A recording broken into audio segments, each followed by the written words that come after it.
YouTube. Yo, YouTube. We got how Bobbi, I don't even know how to say her name, lost her entire audience in 1 year. You have a mod bot? Yes, yeah, of course I got mods. I got Wisebot, Nightbot, Streamlab. I got 2 other mods. Actual peoples. Miss J Queen herself. And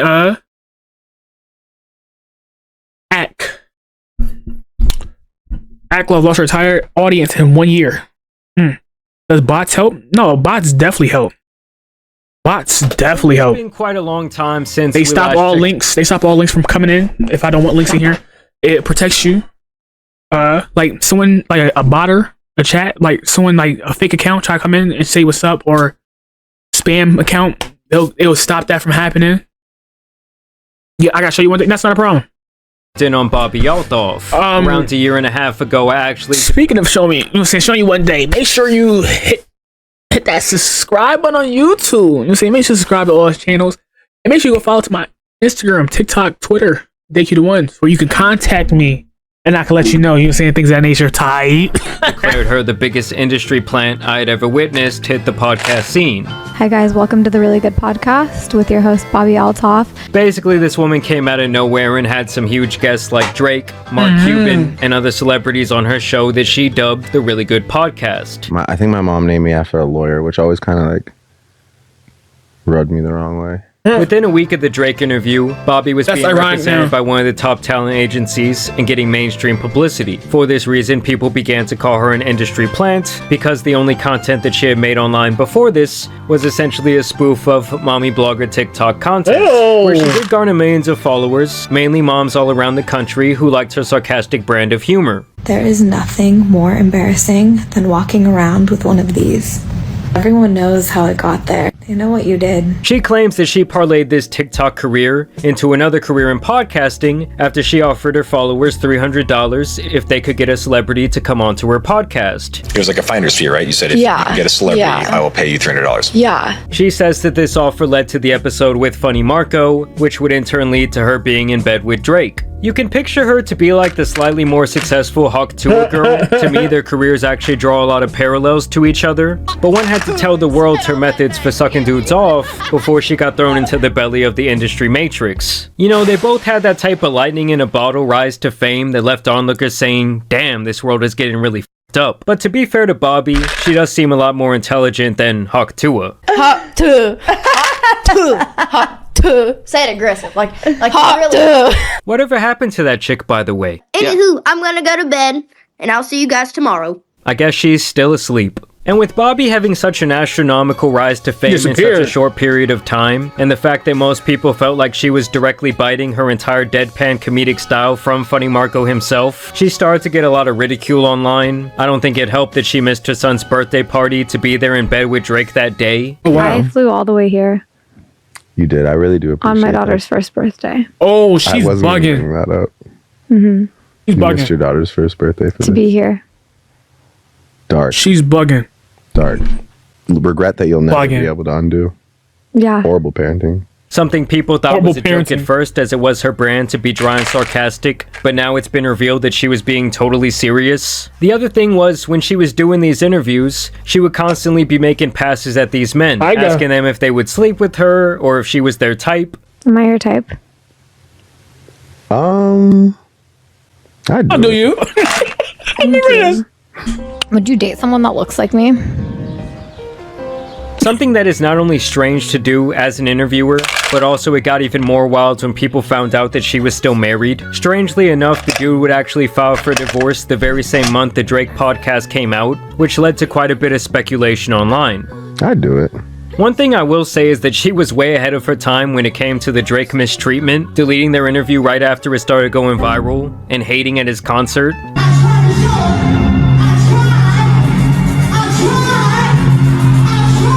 But after a while, the sarcastic, too cool to care bit really got old, and she even got put in her place by rapper Offset, who let her know that she wasn't all that. You wanted to be on my podcast. Why you keep saying that, Kevin? Shit, man.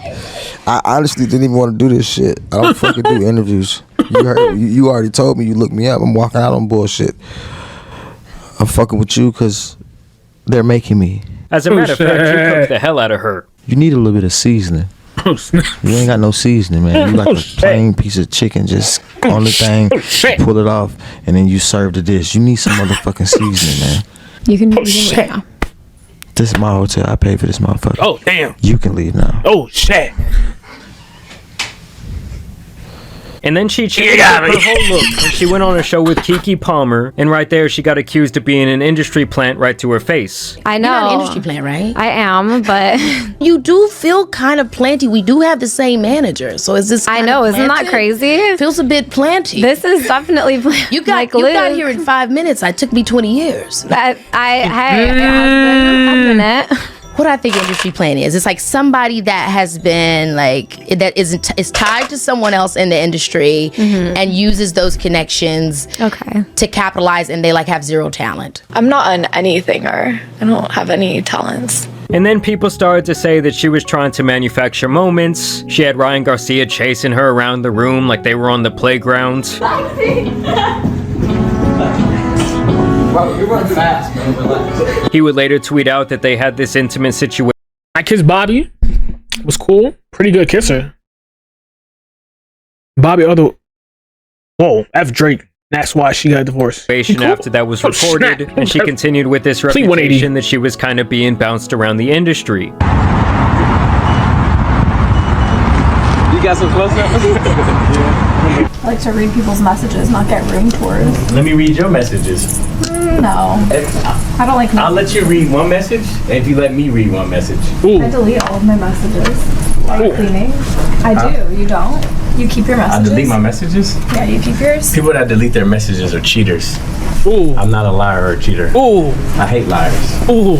And I feel like relevancy-wise, she definitely disappeared. I haven't seen nothing about her lately. Hawk Tuah kind of took her spot online. Nowadays, Bobbi's channel and TikTok are mainly inactive, and the last couple of podcasts only garnered a small percentage of what she was averaging only a year ago. And I actually put myself through I want some of that agony by watching over an hour of Bobbi being interviewed by Forbes and Wired magazine. Bobbi Althoff, the deadpan podcast host America can't get enough of. Wow, a whopping 10K views. America just can't get enough. Obviously, her publicist got her this opportunity, as a lot of celebrities and online talent alike do this type of thing, so they can still try and seem relevant to their sponsors and other people kind of pouring money into their careers. And before we get into all the out of touch things she said during these interviews, I did want to tell you guys about today's video sponsor. Some of you already know my coworkers Lola and Delant, too expensive preparation. Foods is ready for y'all. Mari here to make it equipped with Mari to me. Out on Sundays for dogs today. Now in these interviews I actually did learn a lot about Bobbi, for the good and the bad, and after listening to her come up story actually doesn't sound that outrageous to me. For a few years before, I was on TikTok just doing brand deals, posting.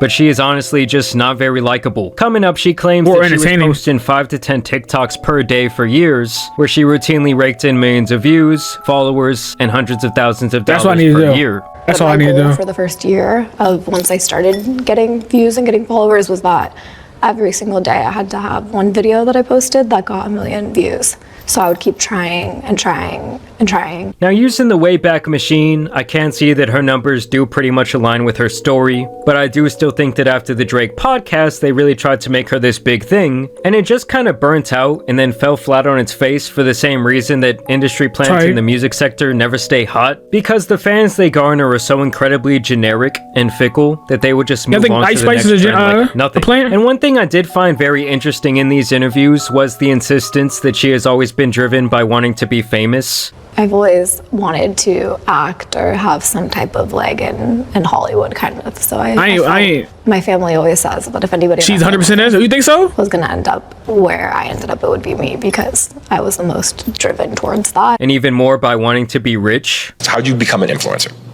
I don't know. I wasn't big on Ice Spice, so I wouldn't know. I wouldn't know at all. You think Ice Spice is industry plant? Really? Damn. I did say she got mad skinny when that was Ozempic. Just wanting to make money. She even says that the only reason she did I'm not doing this for the money at all either. In the first place was because she saw how much money other people made doing it and got motivated. Mentally decided that she made like at least $300 a year on her podcast alone, and I was like, that's what I need to do next. Like, I need a podcast. And for someone who loves money so much, she seems incredibly lazy about her job. Multiple times she brags about the fact that she goes into her podcast doing little to zero research on her guest that day. And what is your interviewing technique? Me too. Just no research. I'll stream because of what it is. Show up. Not to get money. Yeah, no, like when I prayed about this, the money can wait. I won't lie. I genuinely love every single second of this. Whether it's the editing portions, making the thumbnail portion, posting the videos. Like I love every single second of it, and I would take it for granted. And ask questions. I was researching how he interviews people, and I was like, "Oh God, would I love the money? This is a lot of work. I would want the money. I think the money would make a lot of things better. But she's doing this in the face of I love this way more than the money. Do not Money look can wait very amused. regardless. Is the notebook just for show? Because you kind of you gonna be big. I appreciate it, man. Paper on Bro, talk. You too. This is just my method. It's okay. This is my method. I'm a journalist, so I have my method. I was making around like 250 to 300 a year. 1,000. Yeah. From brand deals on TikTok. Wow. And 250 is great and all, but it's hard to come up with content with just me every day. $250,000 a year as an annual income is great and all. Yes. It is great. It is great. More than great. You're making $300,000 per year. Sound like a minimum wage job at Sonic, which I don't think is a winning strategy. I was barely making 30,000 for gaining public favor. To me, above all else, it really just seems like there's really no passion in anything Bobbi does, and it's all strictly for the money or the clout, which in some fields can definitely work, but not in the entertainment industry. I hope that I go from D-list to A-list. That's my goal in 10 years. From D-list to A-list. Yes. She still insists over and over, though, that she would be fine going back to a job at Jersey Mike's. At the end of the day, if I had to go back and work at Jersey Mike's again to support myself, I'll make your sandwich for you. Yeah, I'm calling absolute bullshit on that, okay? She wasn't even cool with 300,000. And during these interviews, both of the interviewers indirectly question her rise to fame, make allusions to the idea that someone in the background pulls a lot of strings for her. What do you think is your appeal? Why do you think you became a thing? Awkwardness. I'm not sure. I don't know. Why are you looking at me like that? Well, early on, I was like, is that a joke? Like, what is an industry plant? You guys, and I would just play into it because I was like, there's no way people actually think that. But then I realized, like, what people actually think that. No, I did my reading. They actually they really do. And I think that it makes sense. Like, from an outside looking in perspective, I can see why they would think that. Basically, it seems like nobody's buying her story. And at one point, she even cries over the hate that she receives online. Sometimes it's just constructive criticism. It can be a little mean, but yeah, it doesn't bother me too much. Other than that, when it comes to Bobbi, there were these pictures of men carrying her out of the club. Someone put together that she was allegedly dating this NFL player based on one of her posts, and then she got totally embarrassed when this dude did not want to claim her like that, denying the allegations on Twitter after they caught his ass in 4K. I mean, truly, there's nothing much worse than when you think you were in a full-blown relationship with someone, and it turns out they were hiding your ass the whole time or really don't want anything to do with you like that publicly. And so now she's been on TikTok crying. Just like hard to imagine finding someone who is truly good for you. It's hard to imagine there's a world where there's like someone who's actually meant for you. I mean, talk about a turn of events. She was online talking about it's time for her hoe phase. So what you doing for these 2 years? You gonna be a hoe? I have to do a hoe? Yeah. Maybe I will. Oh no, that's not a good thing. You have your 2 kids already and you're divorced. Isn't that what divorced people do after that? Just sleep around and have fun. And now she's recording herself tearing up on camera. And I got lonely. Met a guy around Thanksgiving. And I think things moved really fast. I don't know. I thought it was fucking fate. Clearly it wasn't. It was really sweet. It raised the boy, bar them talking stages be getting a brother. I be loving them. Shit. I want the bar to be raised at all. Dating is just hard, you guys. Like, I'm here to tell you right now, we don't care. We don't care.